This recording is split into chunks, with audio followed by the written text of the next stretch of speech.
Bienvenue sur Africa 24 dans cette nouvelle édition du QG Weekend. Voici les titres de l'actualité.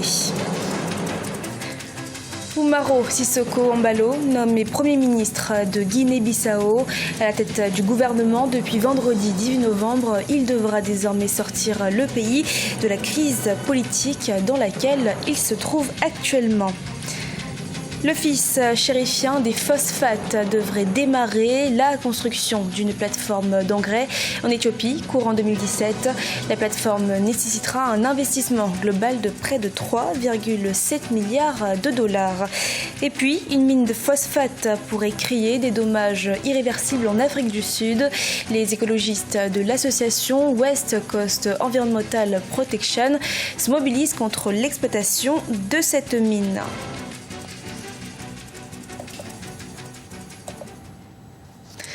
En Guinée-Bissau, Umaro Sissoco Embalo a été nommé Premier ministre. Le président José Mario Vaz a annoncé sa nomination ce vendredi 18 novembre en début de soirée. Sa nomination va tenter de sortir le pays de la crise politique. Ibrahima Djumaba.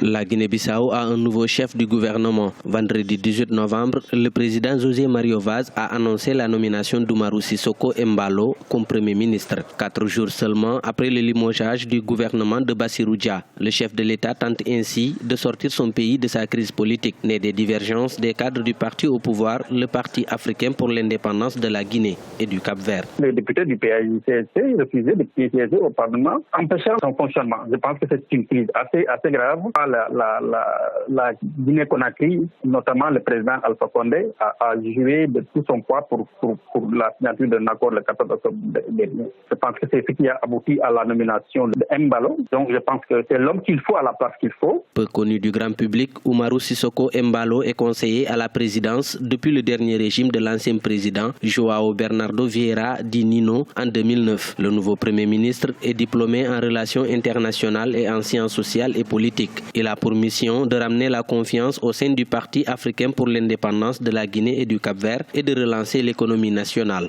C'est une bonne chose.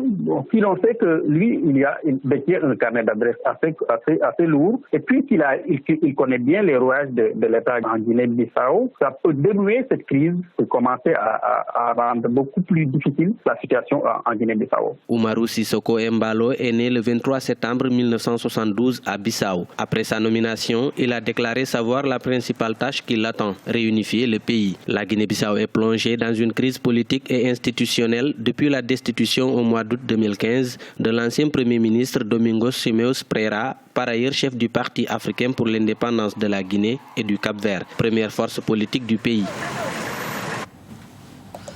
L'OCP construira en Éthiopie une usine d'engrais de 2,5 milliards de dollars sur 100 hectares. Ce partenariat Sud-Sud s'inscrit dans le cadre d'une vision commune entre le Maroc et l'Éthiopie pour le développement de l'Afrique. Diarra Ndiaye. La diplomatie économique du royaume chérifien s'active. L'Office chérifien des phosphates OCP s'apprête à mettre en œuvre un projet à hauteur de 37 milliards de dirhams en Éthiopie. Le géant des phosphates marocains et l'Éthiopie débuteront la construction d'une plateforme pour la production d'engrais dès 2017. Le projet a été lancé à l'occasion du déplacement en Éthiopie du roi Mohamed VI ce samedi 19 novembre. Ce méga projet industriel nécessitera un investissement de 2,4 milliards de dollars dans sa première phase, afin de produire 2,5 millions de tonnes par an d'engrais d'ici à 2022, ce qui rendra l'Éthiopie autosuffisante en engrais avec un potentiel à l'export. Un investissement additionnel de 1,3 milliard de dollars est prévu d'ici à 2025 pour atteindre une capacité totale de 3,8 millions de tonnes par an d'engrais pour soutenir la croissance de la demande locale. L'OCP avait mis en œuvre une stratégie d'investissement de 18 milliards de dirhams entre 2010 et 2025 afin d'augmenter sa production de phosphate et de fabrication d'engrais. Cette stratégie ambitionne d'augmenter le volume de production de phosphate de 30 millions de tonnes à l'horizon 2017 et celle des engrais de 3,5 millions de tonnes. En réalité, le bras armé et je dirais même financier du Maroc est justement l'OCP.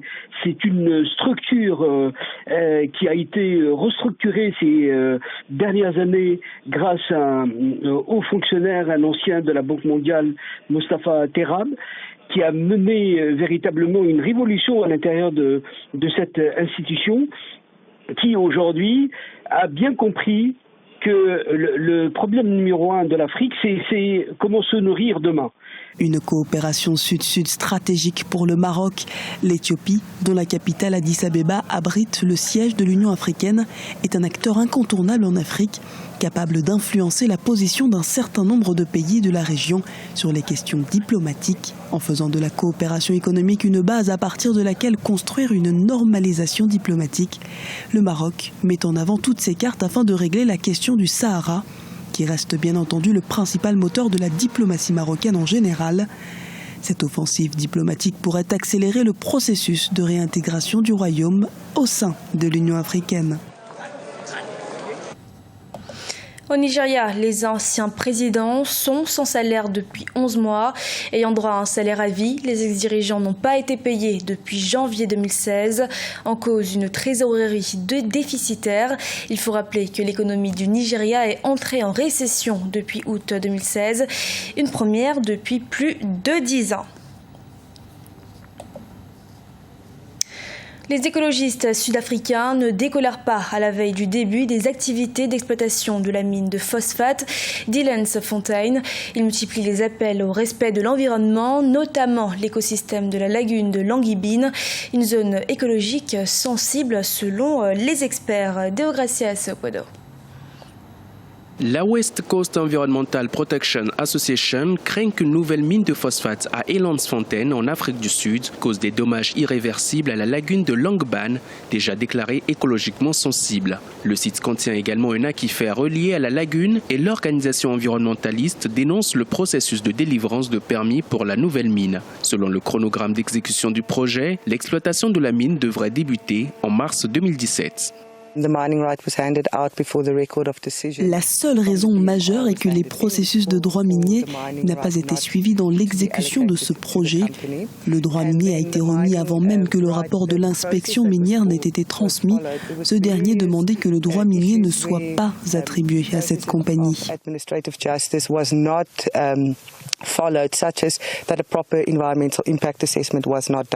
Évalué à environ 100 millions de tonnes, le site d'Elandsfontein contient le plus grand dépôt de phosphate sédimentaire de très haute qualité en Afrique du Sud. Plus d'une tonne de roches phosphatées destinées à être utilisées dans les engrais seront exploitées au cours des 15 prochaines années. L'actionnaire principal du projet, de son côté, garantit que toutes les dispositions légales seront prises pour un démarrage effectif des travaux. L'entreprise a également affirmé avoir déboursé près de 25 millions de rands afin d'assurer une exploitation minière responsable. La méthode que nous choisissons pour l'exploitation minière est celle qui garantit qu'aucune modification ne sera apportée à l'aquifère. Nous ne faisons que déshydrater localement la zone minière afin de pouvoir l'exploiter en toute sécurité. Toute l'eau retourne directement dans l'aquifère et nous avons un plan de surveillance des eaux souterraines très complet entre la mine et la lagune, ce qui nous permet de détecter tout changement au fur et à mesure que nous produisons. Malgré les engagements et l'assurance de l'exploitant de la mine de phosphate, les écologistes restent déterminés. Le dossier a été transmis à la Cour suprême du pays qui devrait se prononcer courant 2017. Les Lions indomptables du Cameroun ont remporté ce samedi 19 novembre à Yaoundé le match d'ouverture de la Coupe d'Afrique féminine de football. À l'issue de cette rencontre face aux Égyptiennes, l'entraîneur et coach et consultant sportif Thierry Métomo analyse la rencontre au micro de notre envoyée spéciale Viviane Baoken. Bonsoir. Donc, on vient d'assister comme ça à la première rencontre de cette CAN féminine 2016. On a observé le niveau de jeu de l'équipe nationale féminine de football camerounaise. Est-ce que le niveau de jeu que nous avons observé tout à l'heure est rassurant pour la suite de la compétition ? C'est vrai que celui qui regarde le match tout de suite se dira le Cameroun n'a pas joué son jeu habituel. Ça c'est vrai, ça n'a pas été le jeu habituel. Mais on peut penser aussi que c'était une première devant son public, que c'est quand même 40 000 spectateurs, c'était pas très évident. Donc il y a la pression, n'est-ce pas, de ce public-là et la pression aussi du premier match parce que ça se joue quand même à Yaoundé. Mais en deuxième manche, on a vu des enchaînements avec les remplacements qui ont été faits. Je crois qu'au départ, c'était trop recherché Gaël Ngana Mouid pour la mettre sur orbite. Mais après, on a pensé au collectif et les choses se sont arrangées. D'ailleurs, il y a eu beaucoup de ratés en deuxième manche au niveau, n'est-ce pas, de la surface de réparation adverse. Mais je crois quand même qu'on peut penser que le jeu va s'améliorer, que le jeu du Cameroun va s'améliorer. Le score n'a pas été fleuve comme supposé par plusieurs observateurs, par plusieurs téléspectateurs. On a vu une équipe égyptienne qui a quand même mis un peu le Cameroun en difficulté. Ah ben c'est normal. L'Égypte a quand même éliminé la Côte d'Ivoire. Et ne pensons pas que c'était juste du folklore. Non, c'est une équipe qui s'est aussi préparée pour venir affronter, n'est-ce pas, le Cameroun et les autres, qui s'est préparée, pourquoi pas, pour arriver au carré d'as, c'est-à-dire les demi-finales. Mais ce qui est sûr, il y a eu, n'est-ce pas, sûrement un tacticien de l'autre côté, du côté de l'Égypte, qui a mis quelque chose en place. Heureusement, le Cameroun a pu contourner cela. Et on a eu le score qu'on a. Un score fleuve, ça n'existe presque plus. Hein. Pendant les matchs de Coupe d'Afrique, de plus en plus, on voit les équipes qui se rapprochent au niveau, n'est-ce pas, du talent, au niveau, n'est-ce pas, du jeu. Donc je pense que c'était plutôt un score normal. Merci beaucoup, coach. Merci à vous. Ce journal a été réalisé par l'ensemble de la rédaction. Nous vous remercions de votre fidélité. Dans un instant, une nouvelle édition de l'actualité sur Africa 24.